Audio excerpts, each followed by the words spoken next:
আসসালামু আলাইকুম ওয়া রাহমাতুল্লাহ। আশা করি সকলেই ভালো আছেন। আজ আমি আপনাদের সাথে আলোচনা করব রসুন সম্পর্কে।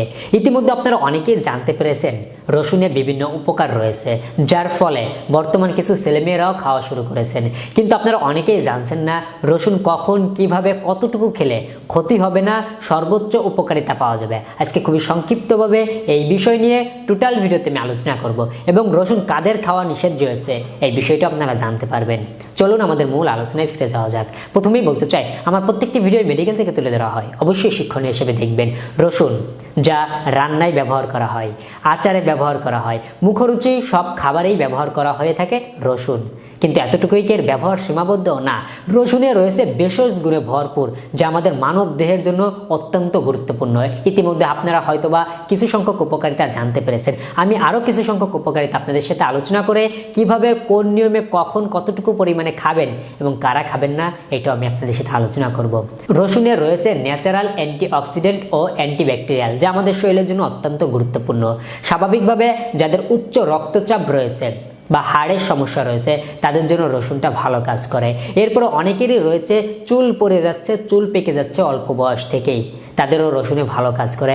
অনেকে স্কিনে বিভিন্ন রকমের সমস্যা হয়ে থাকে, ক্ষতজনিত সমস্যা থেকে শুরু করে ফ্যাকাশাজনিত বিভিন্ন সমস্যা হয়ে থাকে, তাদের জন্য রসুনে ভালো কাজ করে। আপনারা অনেকেই রয়েছেন স্বাভাবিকভাবে শরীরে টক্সিনের মাত্রা বেড়ে যাচ্ছে দিন দিন। টক্সিনের মাত্রাটা অনেকে হয়তো বা স্বাভাবিক ধরতে পারে না যে কখন বেড়ে যাচ্ছে, কিন্তু আমি আপনাদের বলতে চাই ক্ষতিকারক যেই পদার্থগুলো আমাদের শরীরে জমা হয় তাকেই টক্সিন বলা হয়, যা আমাদের ঘামের সাথে, ময়লার সাথে, টয়লেটের সাথে, প্রস্রাবের সাথে বেরিয়ে যায়। সেই ক্ষতিকারক টক্সিন বের করে দিতে সহযোগী ভূমিকা হিসাবে কাজ করে রসুন। আপনারা অনেকেই রয়েছেন স্বাভাবিকভাবে রাতে পর্যাপ্ত ঘুম আসে না, তাদের জন্য রসুনটা ভালো কাজ করে। শরীরে স্বাভাবিক কিছু ব্যথা রয়েছে, যেই ব্যথার কারণ খুঁজে পাওয়া যায় না, যেই ব্যথার কারণ খুঁজে পাওয়া যায় না সেই ব্যথা দূর করতেও রসুনের সহযোগিতা রয়েছে। আপনাদের অনেকেই রয়েছেন দিনের কাজে একটু ক্লান্ত বোধ এবং ঝিমঝিম ভাব চলে আসে, তাদের জন্য রসুন ভালো কাজ করে। অনেক পুরুষ ভাইদের অতিরিক্ত বদ অভ্যাসের কারণে শুক্রর পরিমাণ কমে আসতেছে দিন দিন, সেই শুক্রর পরিমাণ বৃদ্ধি করতে সহযোগিতা করে রসুন, বিশেষ শক্তি বৃদ্ধি করতে সহযোগিতা করে। মেয়েদের কিছু ঘাটতি রয়েছে, সেই ঘাটতির ফ্লাভ হিসাবে সহযোগী ভূমিকা পালন করে রসুন। পুরুষ ভাইদের কিছু ঘাটতি রয়েছে, পেশাবের সাথে, টয়লেটের সাথে কিছু ঘাটতি যায়, সেই ঘাটতি দূর করতে রসুনের বিশেষ ভূমিকা রয়েছে। এছাড়া স্বাভাবিকভাবে আমি আপনাদের বলতে চাই, আপনারা অনেকেই ভয় পেয়ে থাকেন ডায়াবেটিস রোগীরা রসুন খেতে। না, ডায়াবেটিস রোগীরাও রসুন খেতে পারবেন। এখন আসুন আমি আপনাদের বলতে চাই এই বিভিন্ন উপকার। এত নর্মাল কিছু উপকারিতা ধরলাম, ক্যান্সারের কোষ পর্যন্ত ধ্বংস করার সহযোগিতা হিসাবে কাজ করে রসুন। আপনারা রসুন নিয়মিত খেতে পারেন। এখন আসুন কতটুকু পরিমাণে, কিভাবে, কখন খাবেন। রসুন থেকে যদি ভেষজ গুণের গুণাগুণ পেতে চান, রসুন থেকে যদি ভেষজের গুণ পেতে চান, তাহলে আমি আপনাদের বলতে চাই প্রতিদিন সকালবেলায় বাসি পেটে যদি রসুনটা বড় হয় তাহলে 1 করের অর্ধ কর, এবং যদি রসুনটা ছোট হয় তাহলে 1 কর পরিমাণে রসুন আপনারা থেতো করে বা চিবিয়ে খেতে পারেন। আমি এখানে গিলে খেতে বলিনি যে গলায় বেঁধে আমাকে একটা ব্যাড কমেন্ট করবেন। থেতো করে বা চিবিয়ে রসটুকু বা নির্যাসটুকু খেতে পারেন প্রতিদিন সকালবেলায় বাসি পেটে। কতদিন খাবেন?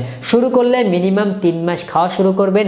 আমি আপনাদের বলতে চাই সতর্ক হিসাবে যে সব কিছুই উপকার থাকলেও বেশি খাওয়া বা অধিক খাওয়া ঠিক না।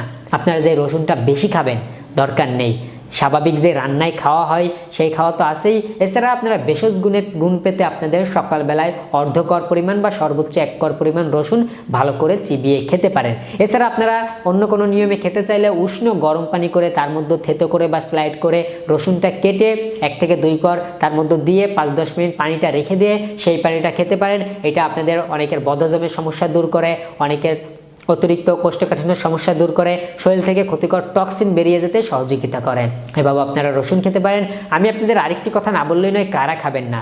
যারা হাঁপানির রোগী রয়েছেন, হাঁপানির রোগীরা অবশ্যই ডাক্তার পরামর্শ ছাড়া এইভাবে রসুন আপনাদের খাওয়ার দরকার নেই। রান্না হিসাবে আপনারা যেভাবে খাচ্ছেন সেভাবে খেতে পারেন। এছাড়া যদি আপনি ইনস্ট্যান্ট কোনো চিকিৎসাধীন থাকেন, কোনো ডাক্তারের নির্দেশনা অনুসারে চিকিৎসাধীন থাকেন, তাহলে রসুনটা আপনি বাড়তি খাবেন কিনা সেই ডাক্তারের পরামর্শটা নিয়ে নিতে পারেন। এছাড়া স্বাভাবিকভাবে আমি আপনাদের বলতে চাই, যে কোনো বয়সে, যে কোনো সময়, যে কোনো পরিস্থিতিতে আপনি সকালবেলায় বাসি পেটে রসুন খেতে পারেন। যাদের হজমে একটু গোলমাল বা IBS ইরিটেবল বাউল সিনড্রোমের সমস্যা রয়েছে, IBS এর সমস্যা রয়েছে, তারা শুধুমাত্র আপনারা নাস্তার পরে বা নাস্তার সঙ্গে খেতে পারেন। আমি আশা করি সর্বোচ্চ রেজাল্ট পেয়ে যাবেন। এই ছিল আজকের ভিডিও। আপনাদের এই সম্পর্ক থেকে শুরু করে যে কোনো সম্পর্কে প্রশ্ন থাকলে আমাদের কমেন্ট বক্সে কমেন্ট করতে ভুলবেন না। আমাদের ভিডিওটি ভালো হলে লাইক করতে ভুলবেন না, প্রয়োজনে বন্ধুদের সাথে শেয়ার করতে পারেন। সবাই ভালো থাকবেন, সুস্থ থাকবেন। দেখা হচ্ছে পরবর্তী কোনো নতুন একটা আপডেট ভিডিওতে। আল্লাহ হাফেজ।